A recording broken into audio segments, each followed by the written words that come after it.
Okay. All right, well, good evening again. This is Robert Stevenson. It is 5:33 on Tuesday, April the 12th. We're going to open our Southwick Colony Granville Regional School District School Committee meeting. Man, we have to shorten that up somehow. Can I get a motion to open the meeting? So moved. Second. Can I get a show of hands to open the meeting? And let the record show motion passes 5-0-0. Great, can we stand for the pledge of allegiance, please? I pledge allegiance To the flag of the United States of America and to the republic for which it stands, one nation, under God, indivisible, with liberty and justice for all. All right, Secretary's report. In your packets, we have the minutes from the meeting from the 29th. Can I get a motion to accept the minutes? So moved. Second. Any questions on the minutes? No. Can I get a show of hands to vote to accept the minutes? Amy, let the record show motion passes 5-0-0. Warrants, we got warrants going around. I think they're already signed. Superintendent Willard, do we have any correspondence this week? I do. I just want to recognize we got a letter from the AP College Board. We were just talking about it in policy sub, congratulating our school district for they earned the College Board AP Computer Science Female Diversity Award for expanding young women's access to AP Computer Science principles for the 2020-2021 school year. Only 760 schools were recognized for achieving this important result in AP Computer Science principles. So that's it. Congratulations, Southwick Regional School. Congratulations. All right, public comment. We have nobody here for public comment.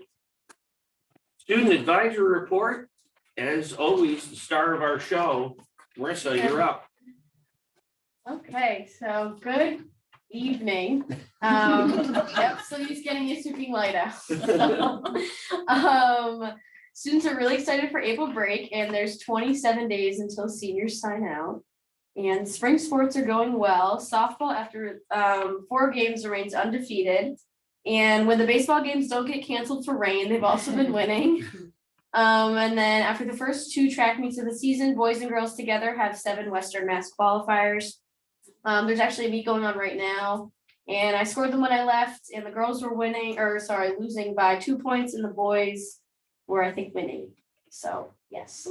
And prom ticket sales were this week. We sold 150 tickets, so it was good.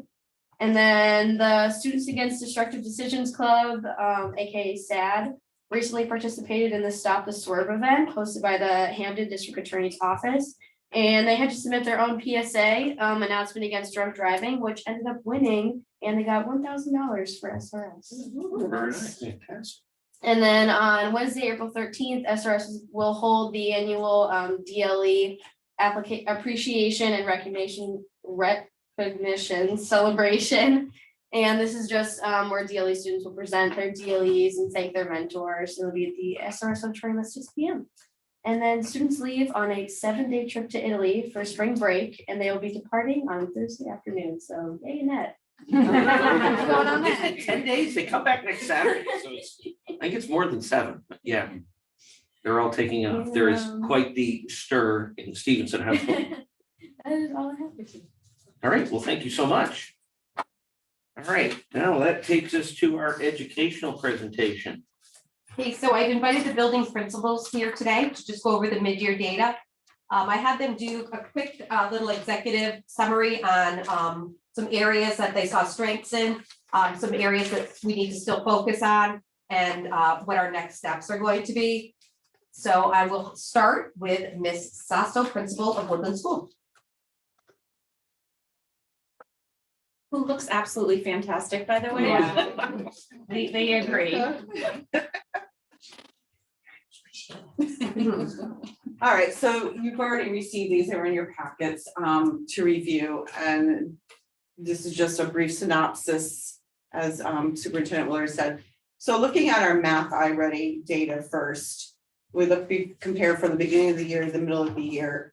We look at all of Woodland as a total. We look at the number of students who are early, mid, above grade level, and then at the middle of the year. So we went from 37 students to 112 students. And then when we look at our beginning of the year for below, we had 227 students to start, brought that down to 152. So we're seeing the movement that we want to see moving across the grades. This is as a whole building. You can see the individual grades and the movement made.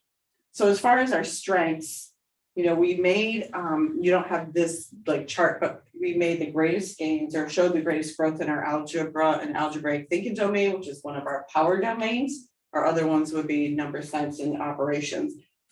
Our measurement data, geometry, and then our numbers and operations followed respectively behind that. But really our power domain was that we do well on was algebra and algebraic thinking. As far as for growth, we still see our numbers and operations as being our weakest domain for student growth, but that is something that is also supported throughout all the units across the whole year. So we're ever growing on that area. And we do have a significant number of students either at the beginning of grade level or below grade level. However, again, it's in a priority domain, so they're going to continue working on their mastery throughout the year. For our next steps, we're going to continue implementing the illustrative math curriculum and common grade level assessments. We have illustrative math centers within the curriculum, which will address fluency and number sense, so that will continue to be included. And then our continuation of just-in-time teaching. So we use just-in-time teaching in the classroom with our teachers, where they're going to work on prerequisite skills for upcoming units, or they'll be working on some review. And our math interventionists hone in on the prerequisite skills for the next units to shore up before the students exposed to it to help build their base to hopefully be more successful. And that with our data, as far as our intervention students, has been really positive from beginning to middle of the end of the year.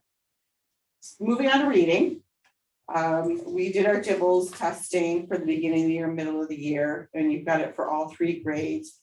We didn't see the growth that we were hoping to see just yet, but it's also, if we look through onto my next steps, it's like our teachers are just into well, they've been training all year. We're just learning about the science of reading. It started in the fall and has continued. And we're now at the place where we've got enough of the knowledge to do our small group lessons. We're also at the point where the teachers are doing more with progress monitoring, which was something we didn't have in place. And then with our small groups, we're fine-tuned down with our work with HILAs, what each student needs. And then we're still learning more processes or practices to use with the students in these areas to move them along. So we haven't learned them all, but we've learned a lot more. And we continue to grow as our work with them continues. And next year, I see a big shift because we would have got a lot under our belt now and have a better understanding. And moving forward, well, I think, you know, we should hopefully even see greater gains. I think we needed to do our learning first before and then implement. So as far as our strengths, we do have a high quality instructional material, which is a research-based literacy program. Teachers are shifting their instructional practices based upon their professional learning. We are now doing bi-weekly or weekly progress monitoring of students to look at their growth in their instructional focus areas, and our data continues to show that our students are making gains. For growth, we want to shift our small group instructional practices to the science of reading, so that has started.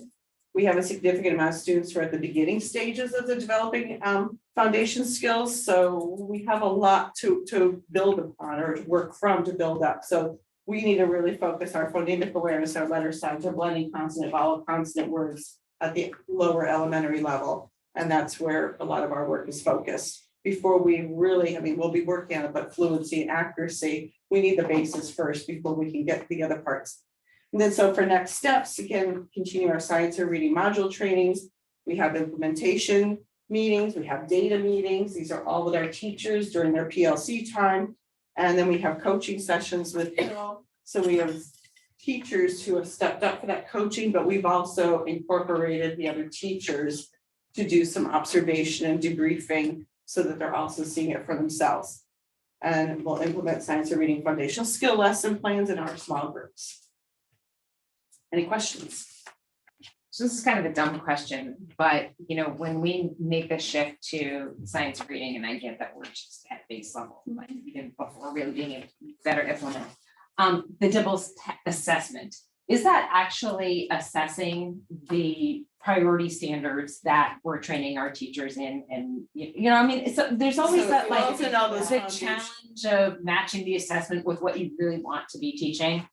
So this is measuring our foundational skills and where the kiddos are at, and that's gonna determine, at least in our small groups, what the instruction is that we deliver. We still have our curriculum that we deliver whole group, and that covers our standards.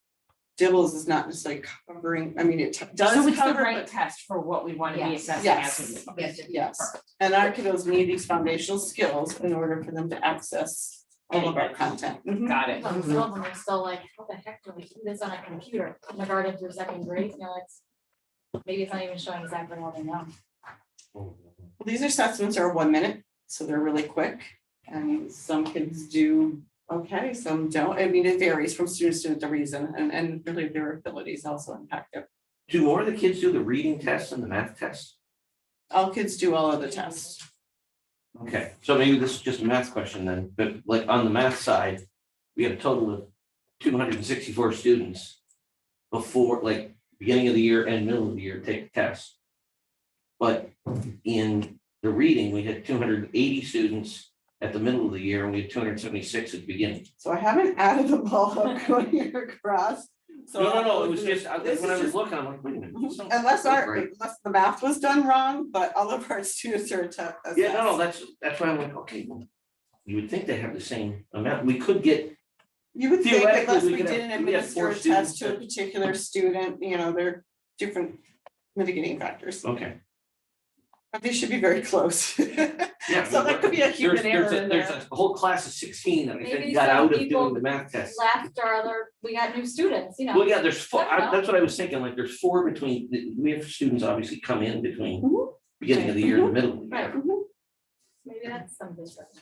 So since you're first up, I'll ask you this anyway, but this may be. Next time I can be at the end. No, this is sort of, there's been questions sort of come up in the district about iReady. Mhm. Is it worth it? Is it not worth it? What do we get from it? My understanding is we have to obviously take some sort of standardized test of something in order to be able to gauge the progress that the kids make. This is what we've decided to do, Mhm. right? I can answer that. Okay, awesome. So I'll go back a little bit of a historical, because it is a newer committee. It was about 3 years ago. We were looking for, the school committee was asking for some sort of district-wide assessment that we could assess students from the beginning of the year, middle of the year, end of the year. Because we were getting MCAS results, but we weren't getting them until November of next year. So school committee said, can you go and can you look for something? And at that time, teachers were looking for something in 5th and 6th grade for helping them with strategy groups in our old reading program. Okay. So they brought forward iReady.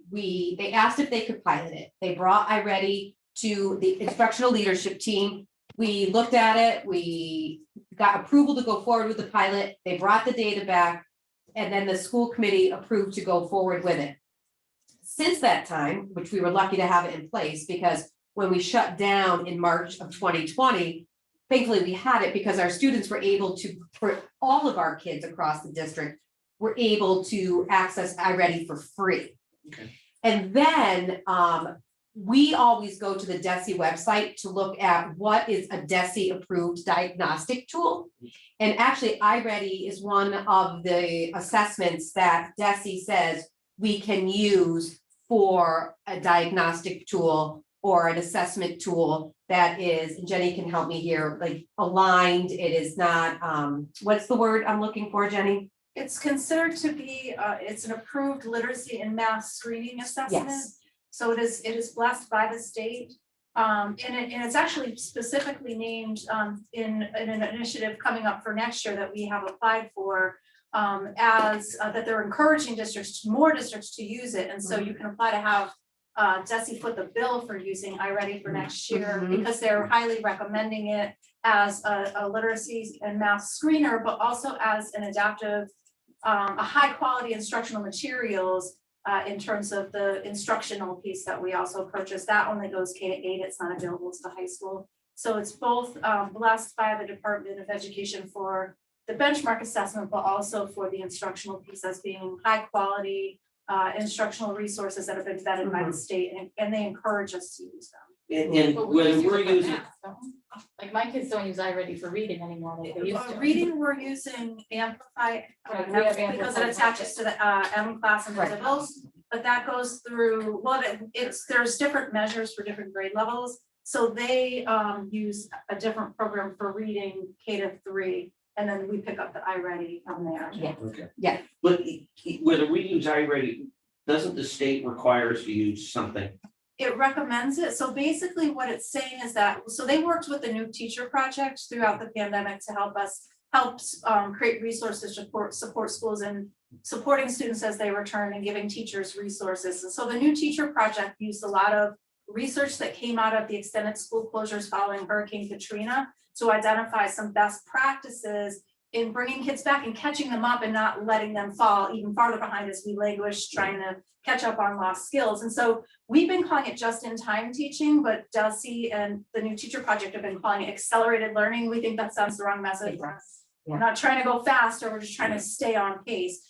And so what iReady actually does is the reports will show us where student deficits are so that teachers and coaches can look as an upcoming unit is coming and see which prerequisite skills are missing. And so two things can happen. The teachers and interventionists can swoop in and give them what they need to be successful in the grade level unit in proximity to the grade level standards. But it also has that adaptive piece where teachers can put kids on and the program adapts. And so it can fill in some of those gaps for the teacher to kind of lighten the load for the teacher having to be the one to always identify and fill those gaps. I don't know whether this is a good question or not, but since have you seen it?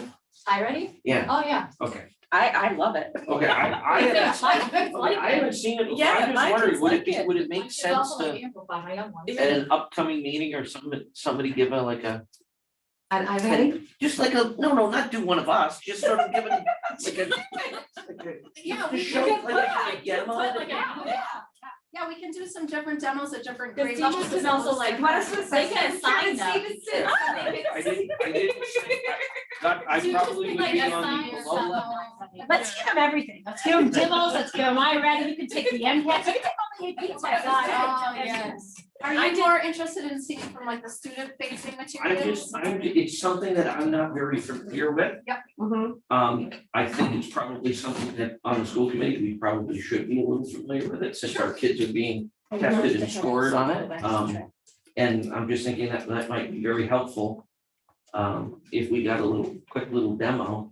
If you want to test me, I don't care. But it's interesting too, because it's interactive and Right, there's yeah, like right. songs and there's, you all know, fun. like. Songs? Yeah. Alright. And teachers can put like they can assign a kid a lesson, Yeah. or it'll just follow along what they know and Right. adapt, as Yeah. Jenny said. The to test what- is pretty impressive too, because there's an adaptive test. So we always try to tell the kids before they take it, you're going to get half the questions wrong. Because it's supposed to. So You I will don't go want off to. in what they know and then they Because go that's on what and. it tests to the point of them not knowing. So if you answer a question right, you get something harder and a little more advanced. If you Okay. answer that right, you go up higher. Then it gives you one and you get it wrong, so it takes you back a little bit. And it zeroes in on every topic. So it's adapts. So isn't it Your like a- previous the answer PT dictates test? your next question. Okay. As opposed to the MCAS or something where they just throw a bunch Was of your questions physical out. therapy certification the same, like a nursing license exam is the same one, you start at like 0 and, oh, you got that right, so you go up 1 and then you keep Oh, getting no, harder they just, ones? ours, we have 400 questions, Oh, you have never to mind, pass okay. X A amount. nursing one is Hold on, like hold that on, too. you took your test in what year? Never- 1894. But I do think that's a great idea, because we did do a presentation, we saw it years ago. when Yeah. we first, yeah, Aaron did it, yes. Yeah, that way, I mean, Before we we're- brought iReady, we did look at a number of other tests too. Mhm. So we chose that one as the pilot one after looking at NWEA and MAP and a bunch of others. And Desi agreed with our choice, which is always a good, Yes. always validates. So We did read it. I hear that right, that we might get a rebate next year if Desi's allowing us to? Yeah, Or is it I like the applied for grant? it. I didn't make the first cut because other, there are certain criteria that are priorities and we don't check all those boxes. But I did get an email from the state that we're still being considered for the second round, so any additional funds. So it's not really a grant, like Curriculum Associates, who produces the resources, actually sends the bill to DESE. And it's not just our iReady curriculum, it's also our core instructional illustrative math that Kim had alluded to. That's also on the list of high quality core instruction that's available for this, I don't know, rebate, I don't like it, so they'll send the bill direct to DESE, DESE will pay it for next year. So we've done, I think that just speaks to the great work that our teachers and our administrators did in choosing our core curriculum that ended up being in line with exactly what DESE is looking for other districts to put in place. Right. So kudos to everyone involved in those selection meetings. Right. Very good, thank you. And keep in mind that this was the first year that I think it was extended to the high school level, am I correct? They gave us a free site license, which, they're trying to sell something to us eventually, so we are trying it out at the high school level. But as with any program, we'll continue to look at how useful it is, how effective it is every year before we agree to continue our relationship, because, we're hoping that as we get further away from COVID, our needs will be less, but even prior to COVID, there's always learning gaps, and it always is a challenge for teachers of how am I gonna differentiate my instruction to meet the needs of all the Right. students. And this is accessible at home for parents if they want their kids to do Oh, more yeah. practice at home, all the Yeah. codes, pass usernames, Yeah. passcodes have been shared. I mean, it's a little I bit did my harder. 7th graders homework 2 nights ago, You should just so that I could see what iReady was, and I'm like, this is so cool. Oh, I do it when like And- it's raining and you She can't go didn't do outside. the homework No, I- for your child. No, I right did it there. for her. Well, she was sitting right next to me, but what it does for her that I can't do is it was fractions. I Yeah, no, hate I fractions. yeah. Oh my gosh, they're terrible. And she's able to do them in her head. But I'm like, how are you doing this? She's like, Mom, press that button. It says step it out. And it like steps out all of the different steps. And I'm like, that's what I need. I need like a pencil and paper. I can't do that in my Okay, head, so but when we do the thing, you guys can test Erica. no. I scored a I 70. told her. Do addition and subtraction, you can follow around. But the high school kids aren't used to it. It was new to the high school. Oh. Yeah, he didn't take it serious. Keep in Kindergarten mind that start the with that. 8th graders Yeah. have kind of gotten used to it. So Right. when the 8th graders move up and become high schoolers, like this is They're kind of used to old hat to them. They're gonna get a little bit less. eh. All right, look, you passed with flying colors. All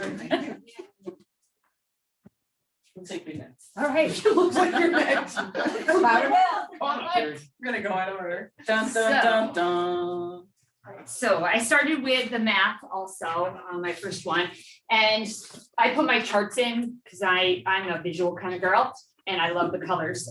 So on the top is the whole school scores at the mid-year, and faint below it is the fall, so you can see the clear movement and 18% increase in the honor above and a 14% decrease in the 2 or more below. And then you can see each grade is below that.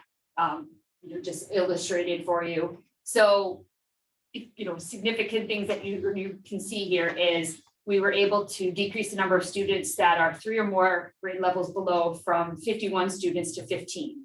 So that's a huge, these are kids who really, really were struggling, and it's a large number, and that takes a lot of time with instructors to do that.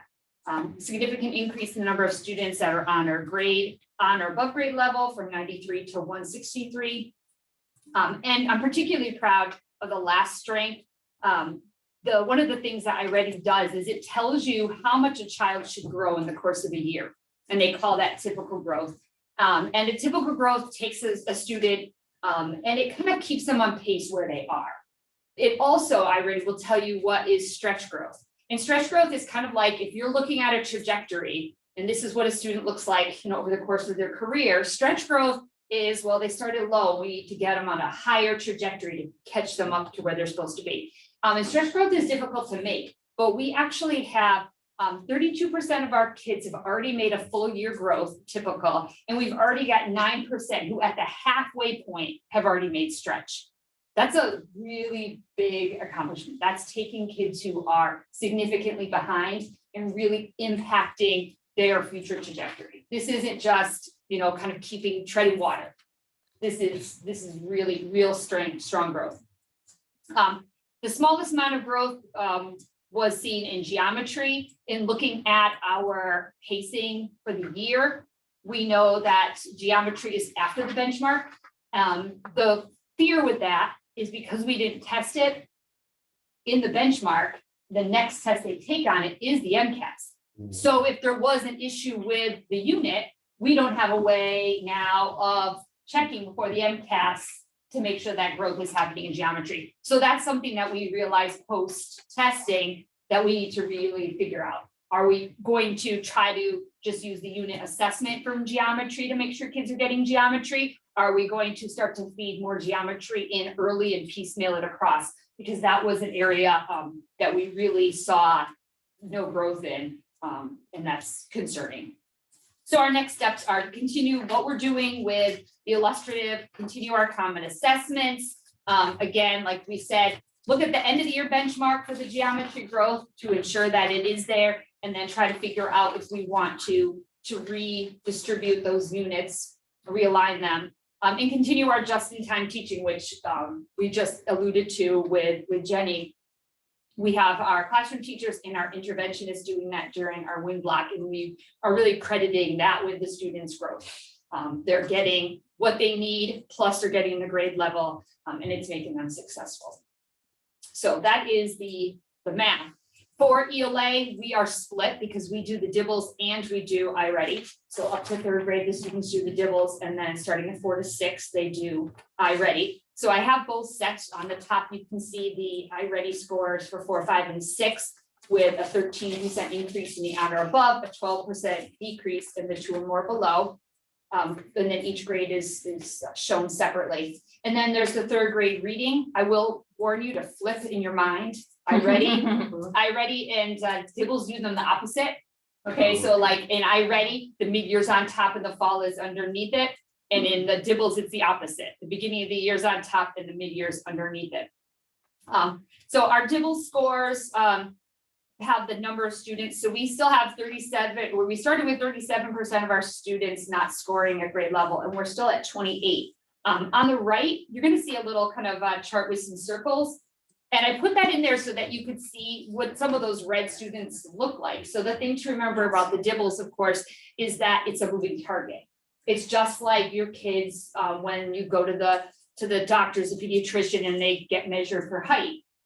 If they grow, you're excited, but then when the doctor does that chart where he like says how old they are, and they go across and they measure it, and then they go, oh, but you're still only in the 4th percentile, so you grew, but it really doesn't matter because your score is still low. So if you have a short, skinny kid, you know what I'm talking about. My son, like, he was always in the 4th percentile, and it'd be like, but he gained 5 whole pounds, doctor. And they'd be like, yeah, but now he's in the 3rd percentile for weight. And it was like, I was never feeding him. But in actuality, we gave him ice cream for breakfast because we needed to fatten him up, right? So what I want you to see is these are actual individual scores of some of those students from their DIBELS. So you can see at the beginning of the year, the goal was 332 and the child had a 307. They gained a lot. They're at a 361 right now. They would have, for the beginning of the year, been all set. The problem is the mid-year goal is now 393. So they had to gain 60 points to get out of the red. They had to, like we said, do that stretch. So this student has had a significant amount of growth. They've had 50 points worth of growth on their composite. Unfortunately, it takes time, to make that stretch growth that we talked about with iReady for kids to really do that catch up. But so we go through strengths. Number of students struggling with phonics has been cut in half from 18% to 9%. Students on or above grade level in reading is up from 39 to 52. Key to all of this is the progress monitoring, and Kim alluded to the progress monitoring. We're doing that every other week, and that allows us to shift instructional focus as soon as the child makes benchmark. So we're mapping out the skill. And if the student is working on decoding, the minute they're hitting their decoding benchmark, we're not having them do decoding anymore. We're moving them up to the next skill. So we're able to do that very quickly because we're doing that progress monitoring.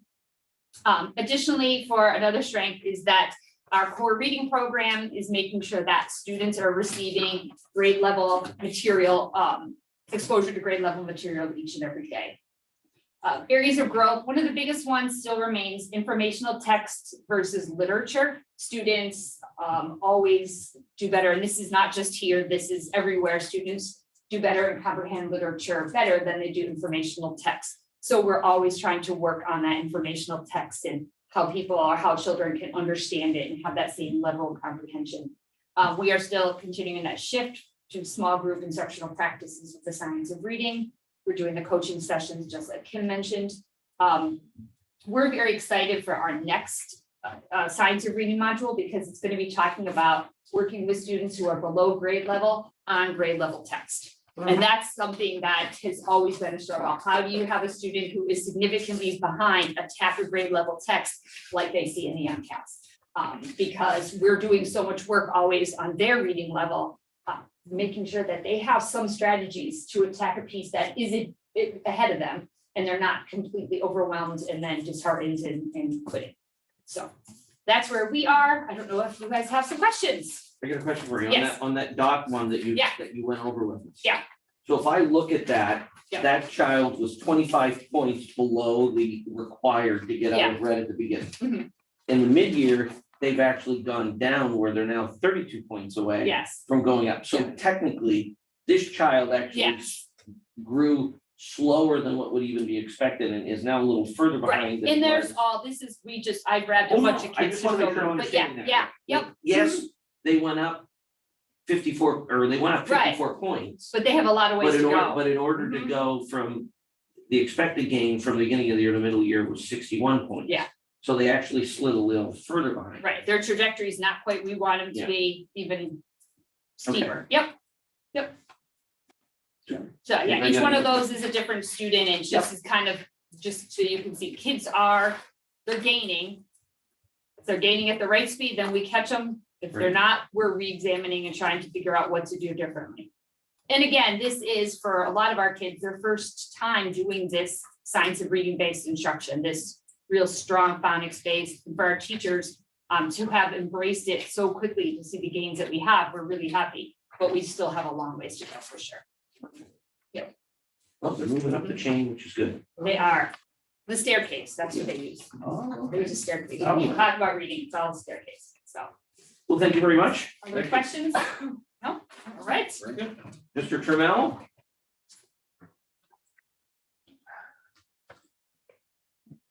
3 minutes. Perfect. I am so thankful that Kim and Aaron were able to go in front of me. They have much more experience with the iReady than we do at SRS, but this is our first year and we're learning. So I'll start with grade 7 reading. I took the similar format that Principal Carrier did to present the information. You have your mid-year data up top in the fall data lightly shaded underneath that. So this is 7th grade reading. As you can see that our phonological awareness, our phonics and high frequency words, those domains, we were I think almost 100% at mid or above grade level in each one of those in grade 7. And so I know Principal Sasso mentioned that that's an area that she's working on in the younger grades, but we're reaping those benefits from the hard work that she's doing down there and the teachers are doing at Woodland and Powder Mill. And so the next 3 domains were about 50% mid level or at or above grade level in the green there. But the biggest, and Aaron talked about the growth in grade 7 reading, the typical growth range for us is between 11 and 13 from the beginning of the year to the end of the year. We had, for our students that are in the red there, the 2 grade levels behind, they have an average growth of 10 right now. So they're almost at a full year amount of growth halfway through the year. So while we haven't moved the red in those 3 domains significantly from the fall to now, the growth within that red is significant. So we're pleased with that. Similarly, in the 8th grade as well, almost 100% at those first 3 domains that we were in 7th grade. Again, the the level, the reds there in the last three. We're not moving them significantly, but the growth within them, the growth range in 8th grade reading is between 9 and 12. Our students are at an 8.3 in that mid-year. So they're making solid growth from the start of the year to the mid-year. And there was a 10% increase in grade 8 at the mid or above grade level in the vocabulary domain from the fall to the mid-year that the students took. So that I think it's that last one, the green there. So our next steps, I know both the previous principals talked about the just-in-time teaching, which we're continuing with at the regional school as well. We've had a number of professional development opportunities to prepare the teachers for this. Ms. Sullivan has been on top of this from day one, providing the teachers the resources and tools that they need to meet our students' needs curricularly in the classrooms, addressing these gaps in learning. We continue to build a strong tier 1 curriculum in the classroom around the principles of universal design for learning. And also in tier 2, we're looking at our social and emotional learning and academic interventions, which can range from the iReady pathways, which is what Ms. Edelman is talking about, doing the homework. Those are the pathways that the kids do at home for their homework. The pushing coaching for teachers in this area specifically, a lot of our coaches are doing literacy across content, pushing interventions for students, small group work, and the executive functioning groups and anxiety groups that our counselors are doing as well for our students. So we're looking at a holistic approach for our students in the classroom to meet their needs, not only academically, but social and emotionally as well. And then to assess our overall needs. This is really our first year with the iReady data and what we can do with our resources at the regional school, scheduling and staff-wise is what we can do with our people in the classroom, support them better. Is another area that we'll look to improve on for next year. Are 7th and 8th grade teachers also being trained in the same science of reading PD that the younger grade level teachers are? No, however, there is a 10-module program designed for adolescent literacy that we will be bringing in. I haven't decided if I'm going to start it this summer with a smaller group or postpone it a little bit and do it with a larger group. But that will be coming. Thanks. So our math, our 7th grade math, the strengths in this area, again, the students that were 2 grade levels behind, these are our students in the red. The typical growth is, our growth is 12.7. The typical growth, maybe you're right. I did, that was on the sheet 4 that would I seem to got be a from. little, would be a little. Seems bizarre. Yeah. I did run that by our coach, but whatever, 12.7 is We're a still at good 12.7. number. We'll just Yeah. go for that. We'll go for that. Either way, you want to throw a 1 in front of it, we're still good. So we're really doing a great job across content areas in math and reading at the middle school level of our students that have the greatest gaps. We're really doing a nice job of closing those gaps from the fall to the mid-year right now. So that's been consistent throughout. So our teachers and our support staff deserve a lot of credit for meeting the students' needs and getting them where they need to be. And then the number in the domains of 7th grade here, numbers and operations and geometry, there was a 10% growth from earlier this year to the mid-year data diagnostic that we're hoping that we continue to see that growth in those domains as well. And then in 8th grade math, similarly, our growth for our students that were 2 grade levels behind was 17.3 in the typical growth range. Again, whether it's 4 through 18 or 7 through 18, we're seeing significant growth from our students that were 2 grade levels behind. And in 8th grade, we had in the algebra and algebraic thinking, there's a 10% growth from the early, mid, and above grade level category from the fall until the mid-year diagnostic. And that's simply because of I think Aaron talked about it, just the curriculum itself is what they're getting to from the start of the year to where they are mid-year. So we hope to see some growth in that moving forward as well. A lot of the interventions are the same, next steps are the same for us in math as they are in the reading. But to continue on from what Kim and Aaron talked about in the illustrative math curriculum, that is, I believe it's K-8 program that we're going with. So common assessments, the professional development, the teachers working with that curriculum has been rewarding for us in the seventh and eighth grade level as well, as the other two principals mentioned. And we don't do this above 8th grade, right? We do. Oh, okay. We do. The challenge in aggregating the data is we can offer it 3 times a year. Your students can take it 3 times a year. I don't mean I have my back turned to you. But we're on a block schedule. Right. So the schedule right now doesn't really align with. 3 times a year. Yeah, 2. yeah, that would be something we need. But then do we do it with the students in The second half of the year. the first half of the second half of the year? So there's some logistical things that we're looking at. Depends when they're taking math, Sure. right? Yeah, Right. exactly, And when they're taking English. exactly. But we don't have any results. Is this our first year doing it with high schools? No. Okay. And it's not, So it's a Is work there in anyone else? It's a work in progress. So is it a work in area progress? that does block schedule? Excuse Does me. anyone else in the, we've done block scheduling since I was in high school, so has anyone There's a few else schools do in the block area. schedule? Yeah. I mean, it's a matter of some logistical scheduling that we need to iron out. It's also working with iReady. I know Ms. Sullivan's already been on that of can our students take it 3 times. 3 times from September to January and then from the end of January to June. Mhm.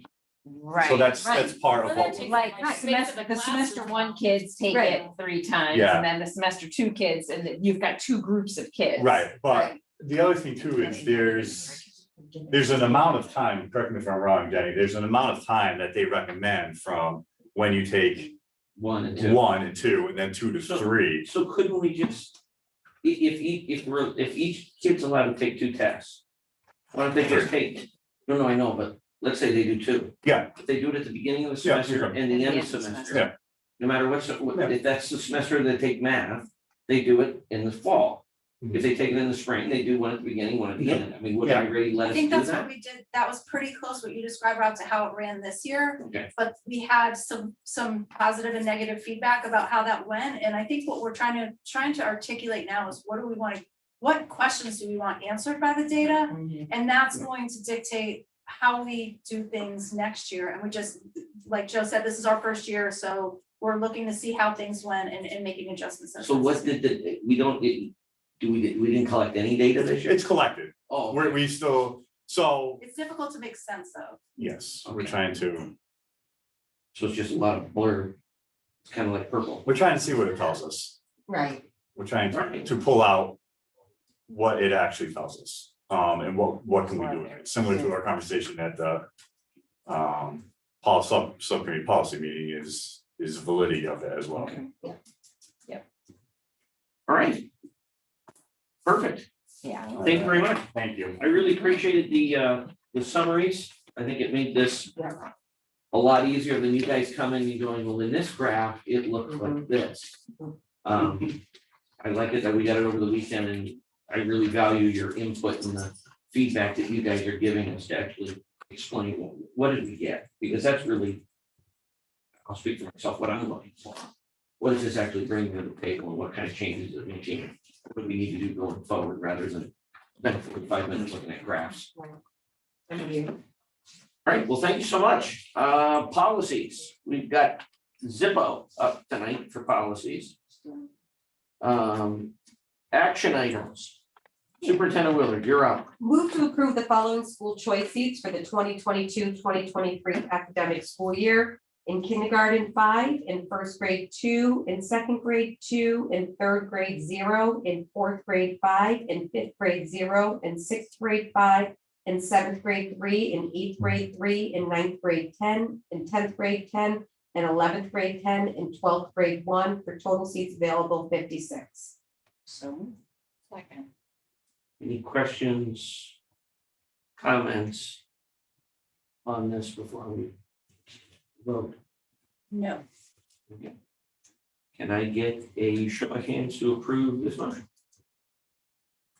Record show, motion passes 5-0-0. Move to approve the Southwick Talon Granville Regional School District's participation in the MECO program for the 2022-2023 school year recommended. So. Questions about this? Is this optional? We do this every year? Yes. We have to approve it just so that if we don't, all those poor kids that are here, they don't come back. We ought to vote to approve it then, but, all right, any other questions? No. All right, get a show of hands to approve the motion. Amy, let the record show the motion passes 5-0-0.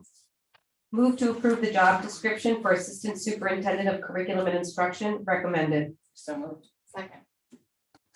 Questions on this?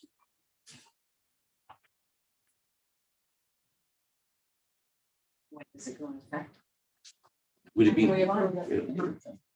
The only thing that I've got on here is back to what we've talked about before, where in there under, what is this?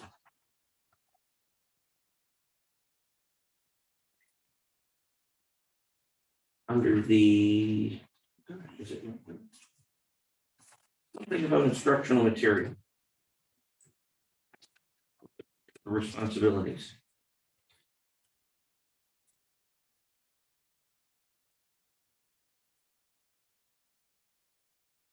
They're not, Amy, help me out, is there not a thing here that? That's it.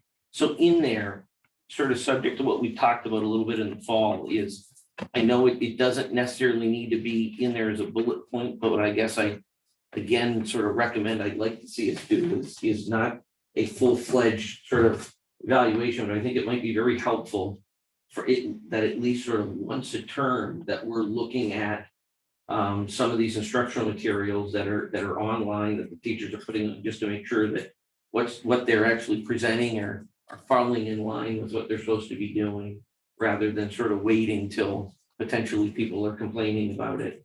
I don't want to create too big of a job there, but I think it might be nice to at least look at one class a term, because that way the teachers know that we're looking and sort of get them in line with making sure that everything's above board.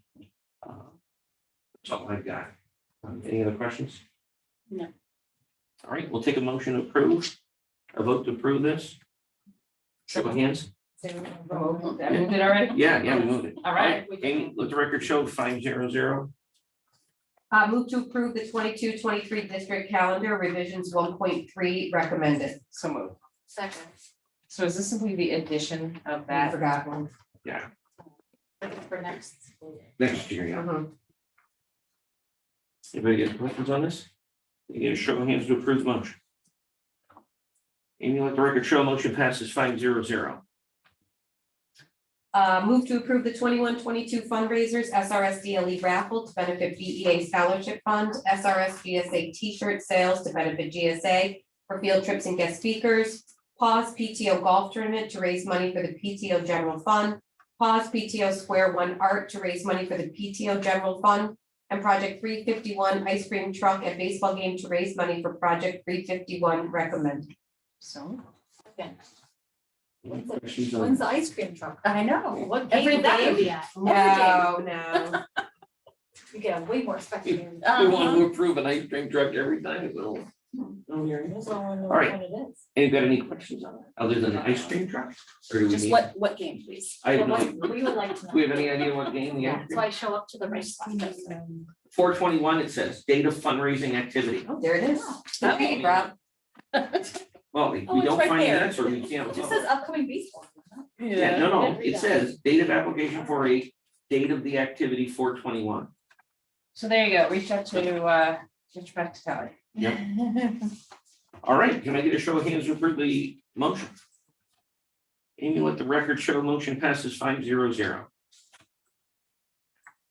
All right, Superintendent Willard, do you have a report for us tonight? I do, actually, I have two quick things. One of them was, we spoke at one of our previous school committee meetings about the amount of our students that we have leaving our district to go to vocational out of district placements. So I asked the LPVEC, if they would put together, is there any one or two or three different programs that a lot of our students are leaving for, that we could potentially develop at LPVEC? After we had a meeting this morning and after looking at it, we're one of like the only school districts, we have 26 students who leave our school district for an out of district vocational. And besides that, there's only Ludlow that has 10. So we have probably the lowest enrollment out of all of these school districts. So it's really not an issue in the other communities. The ones that they did look at, which were the major ones, was collision repair, which had 7 students out of district, electrical, which has 10 students out of district, in animal science, which has 5 students out of district, and aviation, which has 8. None of those they can replicate at this time, unfortunately. Collision repair, it's just too costly. You have to have a special place. You have to have the lifts that go up. They can't. The electrical, seeing that Pathfinder has it right now, and Westville Vocational, and I think those 2 already have it. They're not sure. Oh, and Pathfinder has it. They're not sure if they could even get the Chapter 74 license for it. But that wouldn't really help us that much anyway, because we only 4 of our kids are leaving for electrical. But so right now, with aviation, they can't replicate. So we did our due diligence. It looks like we are the only school district in LPVEC who's really struggling with this issue. So we will keep our eye on it. But I just wanted to report out to you that we had our meeting this morning and I gathered that information. Other thing I need is we are in the process of interviewing for an assistant principal at Powder Mill School. And per our process, I need 2 school committee members for the paper search, the paper screen, and 2 for the interview committee.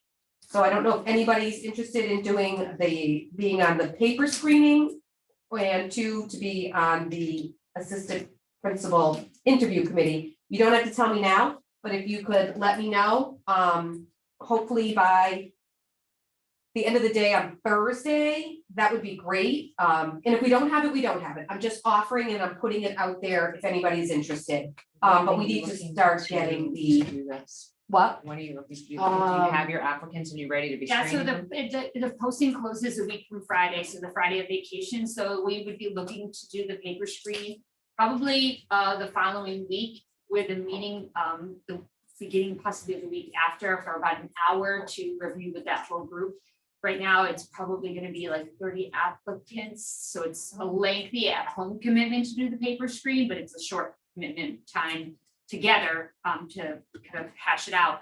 Then we would be looking to move between 8 and 6 candidates forward for interviews. Those would be done after school, so we would be looking at mid-May for those. And if it's 6 to 8, that could be, you know, a good 45 minutes per person outside of the school day.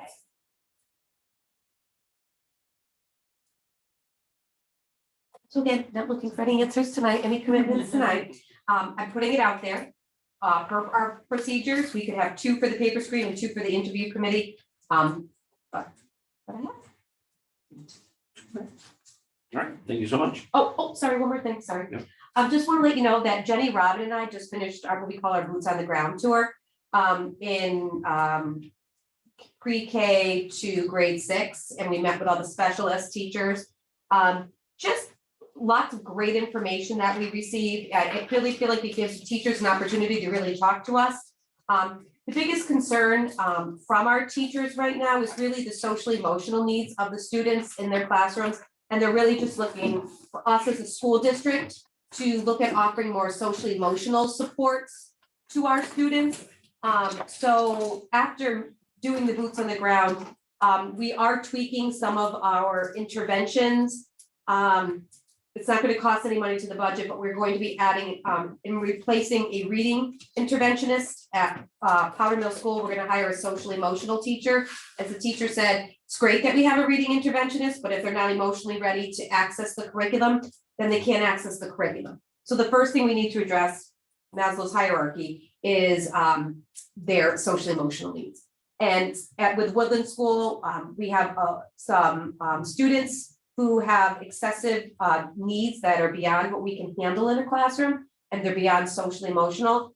And they're we already have a social emotional teacher there, but they're children who have been diagnosed with autism. And so we're looking to hire a teacher there to have a program for students who do have needs, and that they have a place to go and a home to go to, so that we can better meet the needs of the students in our district. And all we're doing now is we are using our ESSER funds from a classroom reduction teacher to the autism teacher. So there's no change in the budget, but I'm just letting you know that those changes are being made based off the feedback that we received from our teachers.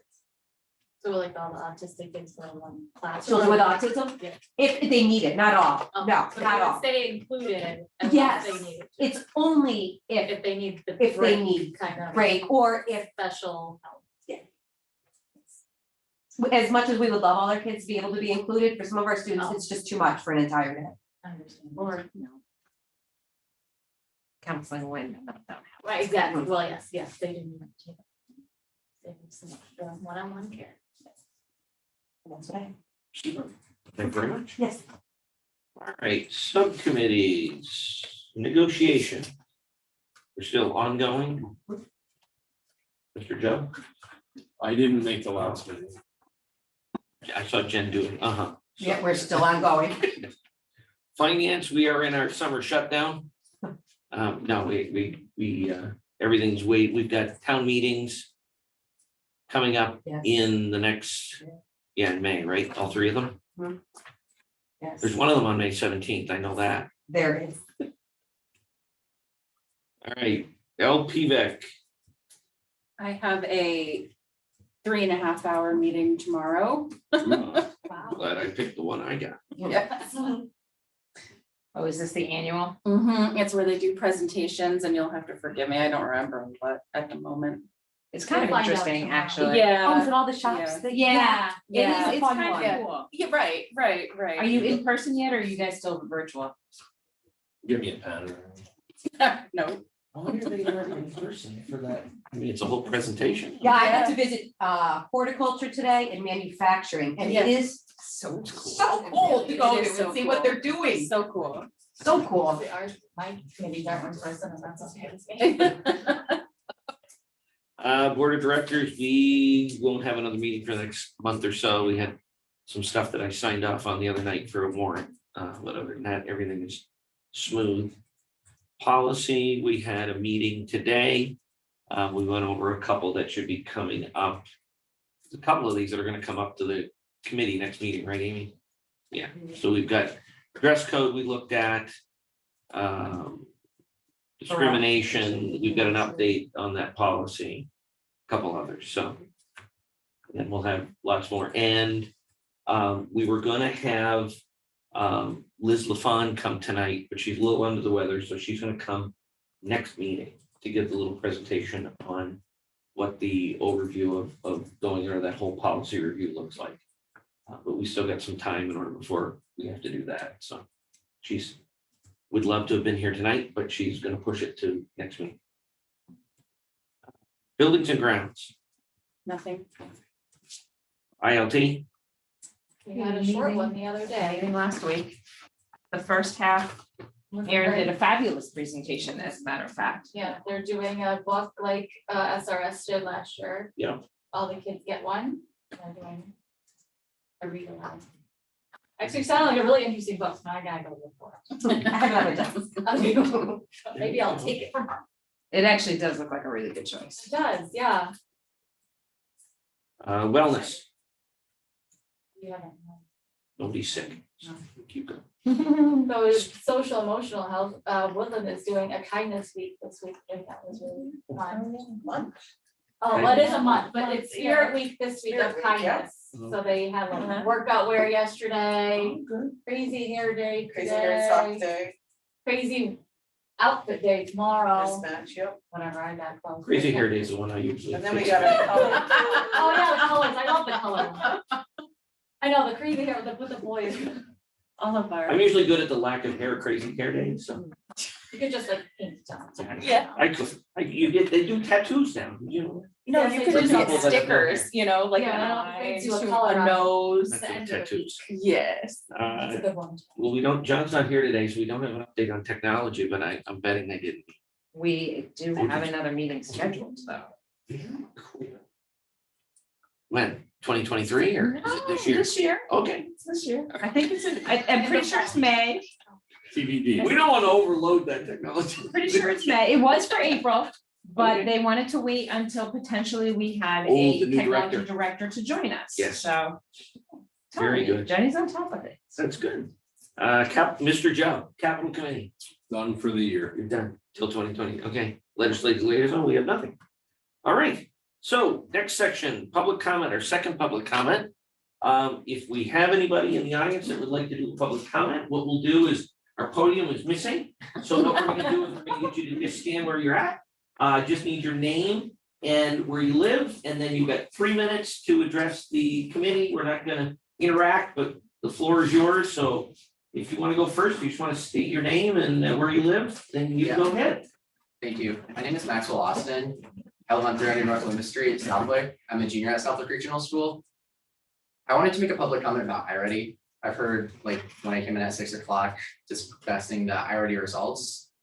And while there is a correlation between iReady and test scores, there's a growing body of research that suggests iReady doesn't actually improve, like, your actual English skills. Like, it's very teaching to the test, which is the issue with standardized testing. One study from California State University showed that in a group of first graders, which is sort of the target demographic, I think, for iReady, it's not really high schoolers, it's more elementary schoolers, that the students who were in an iReady group performed exactly the same on an ANCOPA, which is like the golden standard for research of English proficiency. On an ANCOVA, the iReady students, the students who were in iReady and did the lessons, didn't actually have any improvement over the students who didn't do the lessons and just did normal English class. They were both in normal English class, one just had the additional iReady component. I feel like especially in the high school, like for juniors, there's 3 different English tests, English classes you can take. So it seems kind of really difficult to create collective data because of how many different English classes are offered. And also there's that, if the use case is improving MCAS scores, after 10th grade, most students aren't taking MCAS, which kind of makes it seem pointless to be collecting this data. So, especially if it's really hard to decipher. Yeah, thank you. Okay, thank you. Anybody else? Yep. Yeah. My name is Samuel Austin. I live at 300 North Lewis as well. So yeah, I'm speaking on the same issue. iReady tests, I do not believe actually improve English ability. Essentially, the reason that scores increase, iReady manufactured score increase by teaching to the test with these lessons. And also the test that I'm taking is the same test repeatedly. It's basically the same 6 passages with the same questions. There's some variation. But when you retake the same test repeatedly, the score is going to go up. So you would expect to see score increases. And I don't accept iReady as a accurate assessment of English ability, as Max stated. There's studies out of California which challenge that. Also in high school, very few people actually take the test seriously. Most people end up rushing through about halfway through because it is a very long test.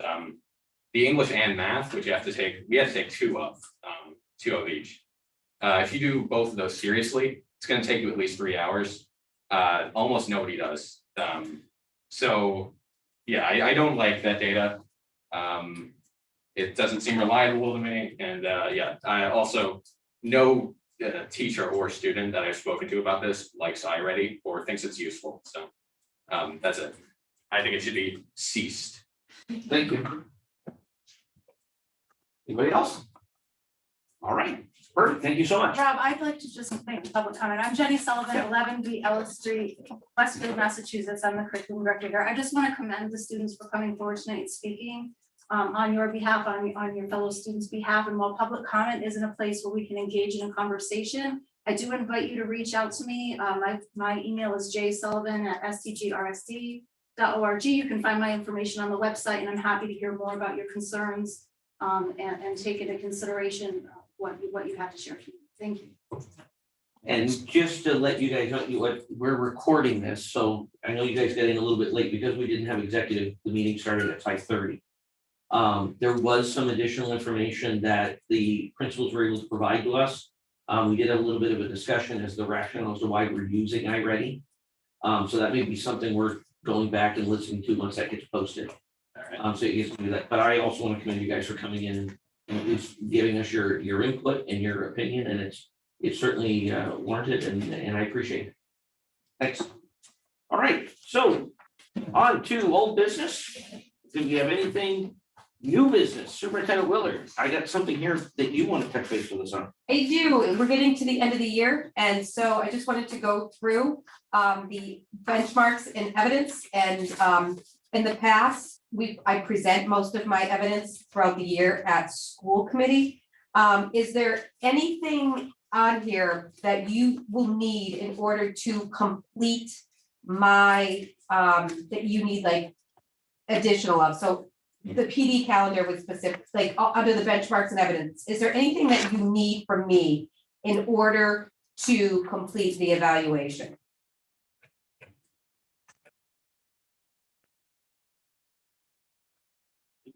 When is that there has to be a date, is there a date, Amy, that's got to be completed by?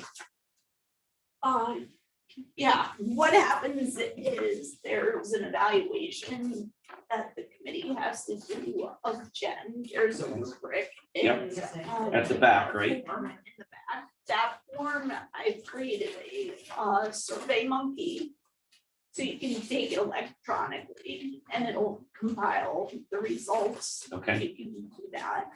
And then Rob will present the results of the survey to the committee, and then the committee votes and takes action. Like you would accept the evaluation. Generally, we do that. We try to do it by the May 17th meeting, so that this committee votes on the evaluation. Should any committee members change in election absolutely. cycle. So then we need to have this, when does the survey monkey go out? I can send it at any time. It's ready. Because we're gonna have, we should get that out so that I can get it compiled, presented at the next meeting, so that we vote on it at the second meeting in May, correct? We can do that. So I'll send an email to everybody. I think we have to, right? If we delay it one more meeting, we're gonna be too late. Because if you send it now, we have 2 weeks to complete it before. Right, The next meeting. yeah, so, and we don't want to complete it the day before the next meeting, because I have to compile it and, so I, Well, Survey Monkey does a lot of that. no, understood, but I've got to be able to grab it, dissimulate it and put it into a format that we're gonna present it, correct? Yeah. Okay, so if we could send that out so that, and if everybody can get it done within the next week, that way that gives me some time to, So we're To get- all doing an evaluation Yep. and we put it together, okay. yeah, then I'll basically compile it and present the sort of comprised. She goes by her objective. Yeah. Yes, Right. right, I think the right word. So so for example, it'll look different this year than in the past. So, no, it's how it goes. It says it right here on the back. It's like, I really should be at a 2-year plan, but it's okay. We kept it with a 1-year plan. Next year, we might want to go with a 2-year plan. But you'll see on the rubric, see where it says, rate each focus indicator and indicate the overall standard rating below. Focus indicators are those aligned to the superintendent goal. So in the past, you would like, rank me on all of these. This year, the new super, you only rank me on the focus indicators that were on here. So it's much less work for you as the school committee. Because, yes, it's a lot less work. So you'll be getting 1F, 1C, 1E, 3A, 4C, 2A, 4B. I think, is there another webinar from Mask on the superintendent evaluation coming up? So if you have any I did questions, the first one. Honestly, I found that use- not necessarily. you could read it's this. easy. Well, yeah. Yeah. It would, they kind of go over it as a, this is what you kind of do. Yeah, it's this. It wasn't as detailed. So if you want anything from me, most of this stuff you've already seen, because we've presented most of this as usually what happens with my benchmarks and evidence. I bring it here to all of you. But if there's anything that you want to see, please let Amy know and I will get that together for you ASAP. Like you just had mid-year and end-year, well, mid-year presentations. Everybody got to remember to take this home Yeah. so that we can look at it, and Thank you. Amy's gonna send out the survey monkey tomorrow, maybe. Is that easy to do? Okay. Amy's gonna send that out, and then we can get those done within the week, and that way I can put this all together after I get back from New York.